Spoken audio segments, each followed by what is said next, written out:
Olá galera, eu sou a Verônica Pedrosa, criadora do canal Crimes Franceses. Se você tá chegando novo aqui, fica sabendo que esse aqui é canal pra gente bater papo, canal pra gente conversar, pra gente ficar sabendo que as pessoas são uma caixinha de surpresa e que infelizmente a gente não conhece ninguém. Não importa onde você mora, você tem que ficar sempre em alerta e cuidar da sua segurança, porque ninguém vai fazer isso no seu lugar. Seja muito bem-vindo ao canal. E se você já acompanha o meu trabalho, muito obrigado mais uma vez pela sua presença aqui, pelo seu like, pelo seu comentário. O caso que eu vou estar contando para vocês hoje é um caso que se passa no ano de 1997. É o caso do Jacques Rançon, um cara que fez aí durante 17 anos muita coisa errada aqui na França. É um caso de muita negligência. Ele é um serial killer que atuou aqui no sul da França, na cidade de Perpignan, que fica bem pertinho da Espanha. No dia 21 de dezembro de 1997, a polícia da cidade de Perpignan, eles foram chamados num terreno baldio da cidade. Um dos habitantes, ele encontrou uma moça sem vida no local. Quando a polícia chegou e começaram a olhar uma cena de crime, a moça, ela estava jogada nesse terreno, um mar de sangue, e ela tinha muitos golpes no corpo inteiro de arma branca. A polícia viu também uma coisa estranha que nunca tinha acontecido nessa cidade. A pessoa que fez isso, depois de ter feito tudo o que fez, tirou os órgãos genitais dessa moça. A polícia levou o corpo para as análises e rapidinho eles chegaram a um nome. Era uma moça de 19 anos que se chamava Mukhtaria Chaib. Ela era estudante, ela tinha muita vontade de crescer na vida, ela estava aqui na França estudando enfermagem. O pessoal ali conhecia ela da região onde ela morava, ela sempre ia da faculdade para casa dela e passava na frente da rodoviária de Perpignan. No dia que ela sumiu, um dia antes, ela tinha ido fazer uma festinha com os amigos e quando deu umas 10 horas da noite, ela voltou sozinha para casa, passando pela frente da rodoviária. E depois desse dia, nunca mais ninguém tinha visto ela. E ela foi encontrada dessa forma horrível. Claro que uma investigação começou. A polícia começou a conversar com familiares, amigos da Mukhtaria e não tinha nenhuma pista, não tinha nenhum suspeito. Ela era uma moça de bem, não tinha nenhum inimigo declarado. Então começou a ficar bem difícil para a polícia. Um mês depois, a polícia recebeu uma ligação. Era um dos moradores da cidade de Perpignan dizendo que ele morava ali perto da rodoviária e que ele achou no jardim da casa dele sapatos femininos e não era dele, ele não conhecia nada, não tinha das filhas da mulher dele. Então a polícia foi até a casa dele, recuperou esse sapato, mostrou para os familiares, os amigos da Mukhtaria. Eles disseram sim, ela tinha esse sapato. A polícia fez o exame de DNA e bateu com o DNA da vítima. Só que eles não conseguiram achar nenhum outro tipo de DNA. Em 1997, o teste de DNA ele ainda não era tão eficaz como ele é hoje em dia. Mas a polícia deixou esse sapatinho guardado, quem sabe no futuro isso poderia ajudar nas investigações. Uma outra coisa que aconteceu depois desse um mês foi que um testemunha foi falar com a polícia dizendo, olha, tem um cara que mora aqui perto da rodoviária, ele mora aqui perto da casa também da Mukhtaria e ele é meio suspeito. Ele tem uma van, ele tem má índole, faz umas tramóias, conta muita mentira, o nome dele é Palomino. E ele não é boa gente não. Dá uma investigada nele, na vida dele, vê o que ele estava fazendo no dia que essa moça sumiu e no dia que ela perdeu a vida. A polícia foi conversar com esse cara e ele não falava muita coisa com coisa não. Parece que ele estava meio nervoso, já tinha vários antecedentes. Então a polícia falou, opa, parece que esse aqui é o suspeito que a gente estava procurando. Acho que a gente achou sim o nosso primeiro suspeito. Conversando com o Palomino, a polícia mostrou a foto da Mukhtaria, que ela era morena, muito bonita, uma moça com formas no corpo, jovem, e ele jurava que nunca tinha visto ela não. Mas ele não tinha um álibi concreto, então a polícia já deixou ele ali de canto e falou, não, vamos investigar esse cara, porque ele vai ficar aqui, porque com certeza ele fez alguma coisa com ela e ele tá contando historinha pra gente. Então ele já ficou preso ali para aguardar mais detalhes e talvez o possível julgamento. 3 meses depois, em março de 1998, aconteceu uma outra coisa estranha. Uma moça chamada Sabrina, jovem também, morena, muito bonita, ela estava entrando na casa dela, abrindo a porta, o portão, e um cara abordou ela ali, começou a conversar do nada, ela foi dar atenção, era um senhor, do nada esse senhor tirou uma faca, pôs na barriga dela e cortou de cima para baixo. Ela ficou totalmente assustada, começou a gritar, uma vizinha saiu, começou a gritar. Esse cara ameaçando a Sabrina com faca, falava, vou te matar, ela não sabia o que fazer, sangue para todo lado, mas como começou a juntar vizinho, gritaria, o covarde saiu correndo. Então a polícia ficou sabendo disso daí. Depois que a Sabrina ela teve todo o cuidado no hospital, ela foi conversar com a polícia e ela disse que ela não conhecia esse cara, mas ela viu direitinho quem era. Ele era um senhor, ele tinha o cabelo grisalho, os dentes dele eram pretos, cheio de cárie, ela falou que isso era feio de ver, e ele sentia cheiro de álcool. Nossa, parecia que ele bebeu muito. Então a polícia tinha aí um outro crime acontecendo nessa mesma cidade de Perpignan. O tempo foi passando e as investigações continuavam, mas não tinha nenhuma pista concreta, nenhuma prova, nada para incriminar o Palomino. A polícia recebeu um outro alerta no dia 26 de junho de 1998. Um dos habitantes de Perpignan, ele encontrou uma outra moça num terreno baldio. Essa moça, o nome dela era Maria Helena Gonzalez. Ela tinha 22 anos, morena, muito bonita, e ela estudava também. Ela trabalhava na cidade ao lado da Perpignan e todos os dias ela pegava ônibus para ir e voltar. Então ela parava ali na rodoviária, descia do ônibus e voltava para a casa dela. Esse era o trajeto dela. E nessa hora, quando eles descobriram o corpo da Marie Helene, a polícia, eles ficaram meio assim em dúvida, porque era quase o mesmo crime que aconteceu com a primeira vítima. Porque a Marie Helena, ela também tinha vários golpes de arma branca, ela também teve os órgãos genitais retirados, e uma coisa bem bizarra, ela teve a cabeça dela arrancada e as mãos. Então a polícia sabia que não poderia ser o Palomino, porque ele estava na cadeia aguardando o julgamento, mas quem era esse monstro que estava solto e ainda estava fazendo mal para essas meninas jovens e bonitas? O corpo da Marie Helene, ele estava bem no estado avançado de decomposição, fazia mais ou menos uns 7 dias que ele estava nesse terreno, então a polícia não conseguiu fazer todos os exames para 1997. Mas eles coletaram o que eles puderam para estar fazendo exames futuros. E claro que o Palomino, ele foi liberado e todo mundo pediu desculpa para ele, porque realmente ele não tinha nada a ver com essas coisas bizarras que estavam acontecendo. A polícia começou a ver então se existiam mais moças que desapareceram nesse período aí. E eles chegaram no ano de 1995, quando uma outra moça sumiu sem deixar rastro nenhum. E daí quando a polícia começou a falar dessas coisas na mídia, as informações começaram a circular, foi um pânico total, porque todo mundo começou a falar de serial killer, o matador da rodoviária, porque essa moça que sumiu também tinha sido ali perto da rodoviária de Perpignan. Então quem que era esse monstro e por que ele estava fazendo isso? Essa moça que tinha desaparecido no ano de 1995, o nome dela era Tatiana Andujar, e até os dias atuais ninguém sabe o que aconteceu com a Tatiana. Ela sumiu, evaporou e ninguém sabe de nada. Nunca ninguém confessou o que aconteceu com essa moça. No ano de 2013, a polícia resolveu refazer os exames de DNA no sapato encontrado no jardim daquele cara, da primeira vítima, lembra? A Mukhtaria. Então eles fizeram vários exames e não foi encontrado nada. Esperaram mais um pouquinho, trocou o juiz, o pessoal ali da investigação. Em 2014, no verão, em julho, agosto, eles decidiram refazer novos exames para estar vendo com toda a tecnologia se eles achavam alguma coisa.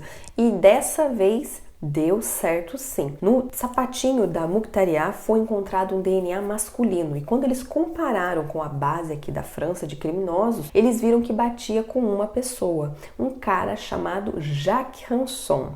E esse cara tinha uns antecedentes criminais assim de deixar o cabelo em pé. Ele já tinha passagem por agressão sexual, agressão, violência. Ele não era flor que se cheirasse. Então a polícia decidiu focar nesse cara, porque ele era assim um suspeito. Em outubro de 2014, o Jacques Ranson, ele vai para a delegacia para estar fazendo interrogatório. E a polícia viu que ele era super colaborativo. Tudo que a polícia perguntava para ele, ele respondia, falava onde é que estava. E a polícia teve que comentar do passado tenebroso que ele tinha, né?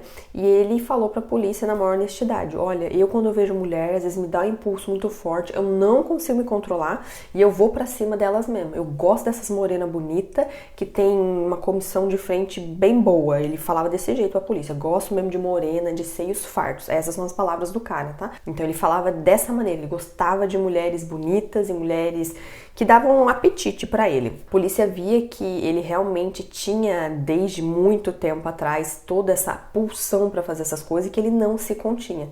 Ele já tinha ido e vindo várias e várias vezes da prisão e ele não aprendia. Conversando mais um pouquinho com ele, a polícia viu que ele teve uma infância bem difícil. Ele era gozação dos colegas dele quando ele estava pequenininho na escola, que ele era pobre, ele era humilde, ele se vestia com aquelas roupinhas simples e criança às vezes, né, tem umas brincadeiras, então ele sofreu bastante. Eles viram também que ele casou várias vezes, ele teve 4 filhos, só para vocês terem uma ideia de como era diferente na cabeça dele. A primeira esposa que ele teve, a esposa tinha 16 anos e ele tinha 40. Então ele, às vezes, ele não conseguia conquistar mulheres da idade dele, ele pegava mulheres mais novas, mais assim, inocentes, que gostavam de homens maduros. Ele falou pra polícia que às vezes ele ia pra cima da mulherada porque ele queria paquerar, a mulher não dava bola pra ele se irritava, e ele ia com a faca porque com a faca ele se sentia mais forte, porque ele falava com a mulher obedecia. Então por ele não saber cantar, paquerar, ele levava um não, ele ficava frustrado, então ele já vinha pra cima e vinha com a faca. O interrogatório foi continuando, a polícia foi pressionando o Jaque, pressionando, deixando ele num canto, que até uma hora ele não conseguiu ali, não sabia mais o que fazer, tava cansado daquela pressão.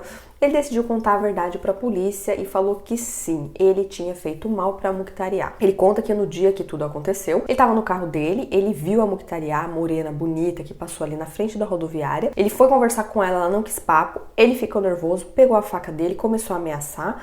A menina, sem saber o que fazer, vou obedecer às ordens desse cara louco que tá com uma faca. E ele falou, vem até aqui o meu carro, colocou a menina no carro, deixou ela lá trancada, pegou, conduziu até uma floresta que estava afastada da cidade de Perpignan. Dentro desse carro, ele tirou a roupa dela, abusou dessa menina e depois ele fez o que ele fez, tirou as partes genitais porque poderia culpabilizá-lo. E ele disse para a polícia que ele fez tudo isso porque deu raiva quando ele foi falar com ela, não quis falar com ele, e ele estava com essa vontade de fazer alguma coisa, e daí foi uma coisa juntando com a outra, ele explodiu e ele tirou a vida dela. Depois que ele viu que ele tinha sim tirado a vida da Mukhtaria, ele simplesmente limpou as coisas ali, tentou se limpar e foi jogando as coisas pelo meio do caminho. Pegou, jogou no esgoto, aí jogou no rio, jogou na floresta, foi jogando as coisas e o sapato ele jogou no terreno, numa casa de alguém, onde o morador encontrou e deu pra polícia, e foi isso que ajudou a chegar até o Jacques Rançon. A polícia nessa hora, como toda a cidade estava muito inquieta por causa desse matador da rodoviária, a polícia falou, encontramos sim o matador e realmente ele confessou o primeiro crime e colocaram a foto dele em todos os jornais e na mídia. E a Sabrina, lembra aquela moça que estava na porta da casa dela e teve a barriga aberta? Ela conheceu a foto dele e falou, meu Deus, foi esse cara aí que me atacou aquele dia aqui na porta da minha casa. Ela foi até a delegacia, conversou com a polícia já conhecia a história dela, e ela foi ali fazer uma reconstituição, viu foto, na hora falou, é ele sim, levaram pra ver ele assim de longe, né, e ela falou, é aquele cara ali, então realmente a polícia sabia, foi ele que fez isso. E se ela não conseguisse se safar ali, se a vizinha não tivesse saído, ela teria sido sim mais uma vítima desse monstro. A polícia deixou claro ele de canto, porque queria estar conversando mais sobre as outras mulheres desaparecidas. Quando a polícia começou a falar sobre a Marie-Hélène Gonzalez, ele confessou também e disse a mesma coisa. Ele estava ali por perto da rodoviária, viu ela passar, tentou conversar com ela, ela não quis, ele ficou muito bravo e foi a mesma coisa, ameaçou ela com a faca, depois colocou ela no carro, levou para um lugar afastado, abusou da menina e depois colocou para fora do carro, arrancou os órgãos genitais dela e depois tirou as mãos e a cabeça. E depois ele distribuiu isso na floresta, jogando nos rios, nos córregos, da mesma maneira que ele fez com a Mukhtaria. E ele confessava tudo isso para a polícia de uma maneira assim, sem emoção, sem sentimento. Ele falava sempre, eu tive um impulso muito forte, elas falaram não para mim, eu não aceitei, eu peguei minha faca e eu fui para cima. Ele não tinha emoção, nenhum tipo de empatia com as vítimas. O julgamento do Jacques aconteceu em março de 2018. Ele estava aqui com 58 anos. Nesse julgamento, ele ficou pagando de vítima, dizendo que ele tinha esse impulso forte, que ele não sabia o que fazer, era mais forte do que ele. Quando ele recebia um não das meninas, ele ia pra cima mesmo, que ele precisava de tratamento e não de cadeia. E os psicólogos falavam que não, que ele era assim muito perigoso, perverso, psicopata e ele deveria ficar na cadeia. Ele confessava para todo mundo que sim, ele tinha tirado a vida da Marie-Hélène e da Mukhtaria, mas ele falou que não tem nada a ver com o crime da Tatiana, aquela moça que está desaparecida até hoje, o corpo dela não foi encontrado e ninguém sabe onde essa moça tá. Então ele respondeu sim pelo crime da Marie-Hélène e da Mukhtaria. E ele confessou para a polícia e para todo mundo que estava ali no julgamento que ele tirava as partes do corpo para não deixar o DNA dele, para não deixar nada para estar culpabilizando mais ainda. E para os especialistas não era isso não. Isso era como se fosse troféu, que serial killer sempre tem troféu. Então ele tirava os órgãos das meninas pra estar realmente pondo ali de troféu pra ele, falando é minha, foi minha, eu venci, eu ganhei. Então essa historinha dele de é pra não deixar as digitais, pra não facilitar o teste de DNA, era tudo historinha dele, não era isso não, era realmente que ele queria um troféu. A pena desse cara saiu e pelo assassinato e ato de tortura contra Marie-Hélène Amoukhtaria, ele pegou 30 anos de prisão e ele pode estar pedindo uma condicional quando ele cumprir 22 anos da pena. Em junho de 2022, o Jacques ele foi para um outro julgamento de uma outra moça que apareceu aí no meio tempo. Uma moça chamada Isabelle Ménage. Ela morreu em julho de 1986 e tinha a mesma assinatura que as duas outras moças, os órgãos genitais, eles tinham sido retirados. Nesse julgamento, o Jacques ele confessou e disse que tinha sido a primeira vítima, sim. No final do julgamento, ele também pegou uma pena de 30 anos e ele pode estar pedindo uma condicional depois de 22 anos. Aqui na França não tem essa história de acumular pena, 30 mais 30, 60 anos. Não, ele já estava cumprindo um tempo, vai cumprir mais um tempo, com 22 anos ele pode pedir a condicional e pode estar saindo aí em liberdade, numa boa para a sociedade. Atualmente, o Jacques ele está com 62 anos e ele está preso. A polícia tem certeza que ele é o autor de mais crimes, porque existem muitas mulheres desaparecidas e que até hoje ninguém sabe o que aconteceu, ninguém encontrou o corpo. Então a polícia acha que ele sim é o autor da morte dessas mulheres e ele não confessou nada até a data de hoje. Esse foi o nosso caso de hoje, caso pra gente pensar, pra gente refletir, pra gente ficar em alerta. Às vezes a gente sai do trabalho, sai da escola, vai pra casa, é o caminho de todo dia, mas a gente fica, sei lá, no celular, distraído, você não vê quem tá à sua volta. E às vezes tem um cara parado dentro do carro que tá vendo você passar ali todo dia e você não tá percebendo. Então vamos ficar esperto, vamos parar aí de andar olhando o celular, viajando, olha mais aí pro lado, veja as coisas. Cuide da sua segurança, porque ninguém vai fazer isso no seu lugar. Muito obrigada pela sua presença até aqui e até o próximo vídeo, galera!